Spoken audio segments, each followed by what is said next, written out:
There once was a time in America where the idea of multiculturalism was a joke. People were disgusted with the idea of encountering other races. People were disgusted with the idea of encountering with other races. But as time moved on, more Americans grew to accept each other and to move past their differences. Our nation is encouraged to embrace multiculturalism, but what is it? And how is it helping our country and influencing our future generations? According to the International Federation of Library Associations, multiculturalism is the coexistence of diverse cultures, where culture includes racial, religious, or cultural groups, and is manifested in customary behaviors, cultural assumptions and values, patterns of thinking, and communicative styles. So what does this mean for educators? How should a Christian teacher address multiculturalism in the classroom?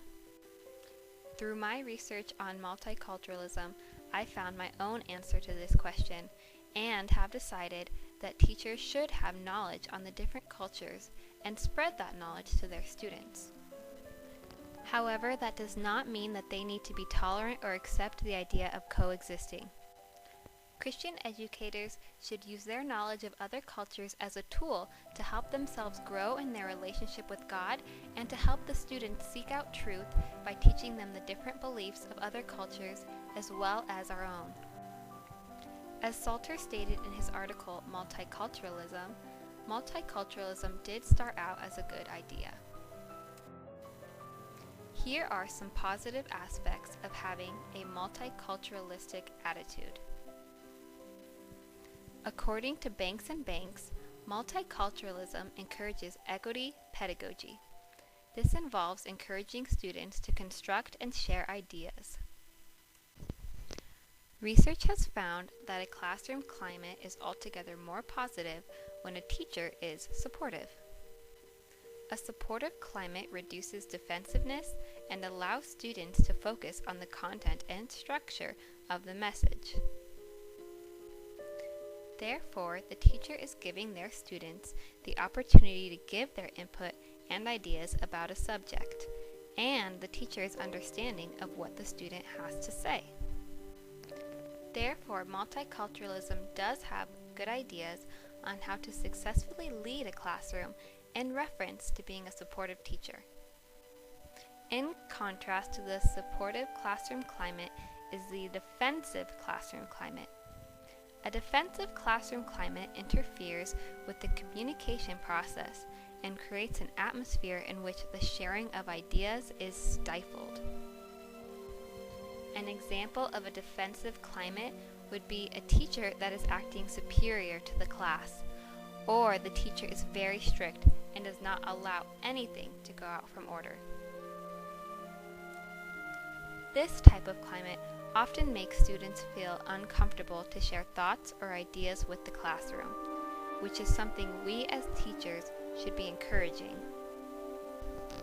Another positive aspect of multiculturalism is that it encourages educators to be culturally aware.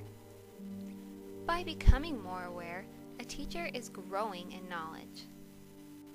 To be an effective multicultural teacher, it is important to have a large amount of knowledge in all subjects they teach, because with knowledge comes understanding. Now we can see that in certain areas, Christian educators can grow to be better teachers through the idea of multiculturalism, but there are some things about multiculturalism that Christian educators need to avoid. Salter points out that multiculturalism is moving past the idea of having culture awareness and going into the direction of creating a new society. A society of people who are influenced to believe that everything is equal.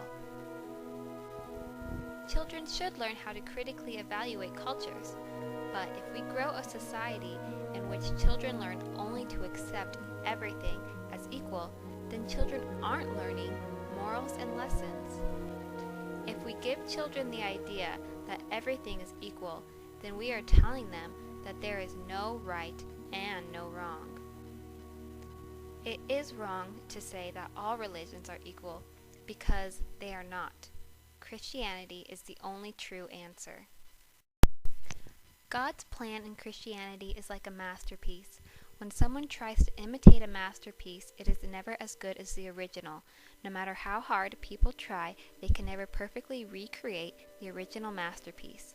God's plan is perfect, and any other belief or lifestyle can never be as good. However, that does not mean that just because their belief is different or incorrect, that we should lose respect for them. On the contrary, we as Christians are called to love and to be a light to others, regardless of how other cultures live.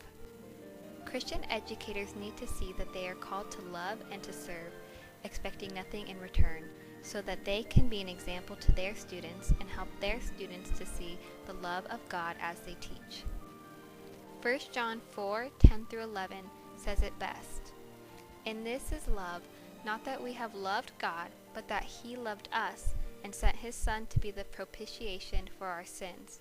Beloved, if God so loved us, we also ought to love one another."